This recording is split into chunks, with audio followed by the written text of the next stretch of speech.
जो लोग गलत मानसिकता करके समझाते हैं हमारे लोगों को कि बाबा साहब तो धोबी के लिए है, बाबा साहब तो तमार के लिए है, बाबा साहब सुताज के लिए है, बाबा साहब खरवार के लिए है, बाबा साहब आदिवासी के लिए है। नहीं मेरे भाइयों, यह गलत नीति के तहत लोग बताता है।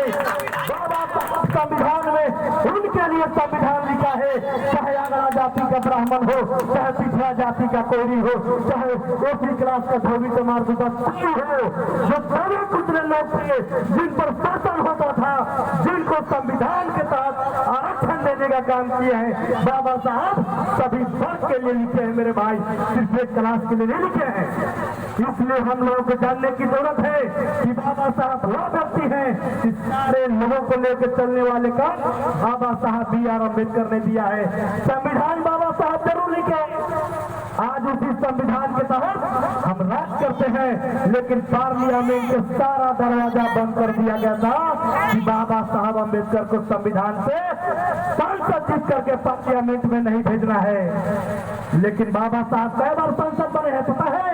मात्र 2.5 साल के लिए एक बार इस देश में उठाने थे कि हमको जीतने दो चाहे मत जीतने दो, लेकिन संविधान लिखने में जितना भी मुझे कष्ट होगा, जितना भी लहू बहाना होगा, मैं बहाऊंगा।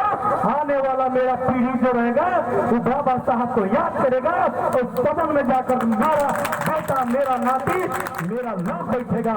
इसीलिए बाबा साहब कष्ट करके संविधान लिखने का काम किए हैं। आज उस संविधान खतरा में है।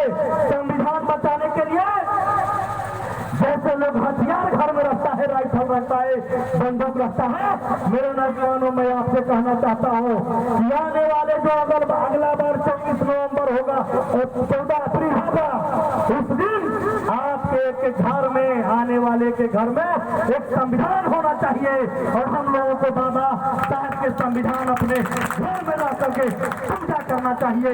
इस बात को मैं आपको कहना चाहूंगा कि सब लोग अपना खाने कमाने के लिए जिंदगी जीता है, सारे लोग अपना खाता कमाता है, सारे लोग दारू मुर्गा भी रोज 200 खाता है, लेकिन 500 का संविधान घर में नहीं है।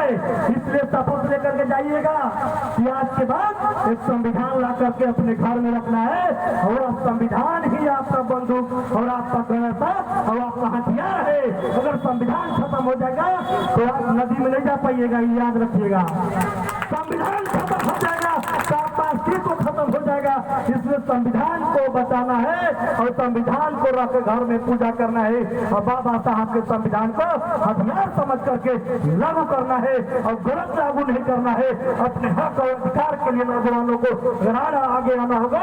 और मैं आपसे बताना चाहूंगा कि इस राजी पंचायत के युवा अम्बेडकर युवा क्लब आज भले राजेश बैठा प्रमुख जिला परिषद में सूत्रीय अध्यक्ष बन जाए, लेकिन आपने जो काम करते हैं बाबा साहब के लिए मैं नहीं कर सका हूं अभी तक, मैं नहीं कर सका हूं अभी तक। लेकिन आपको मैं कहना चाहूंगा आलोक जी और इस टीम के सारे लोगों से 12 बजे रात में भी बाबा साहब अम्बेडकर जो आपका जो क्लब है उसके लिए जितना भी तन मन धन लगाना होगा, राजेश बैठा और प्रमुख रानी आपके कदम में कदम मिलाकर साथ करने के लिए तैयार है।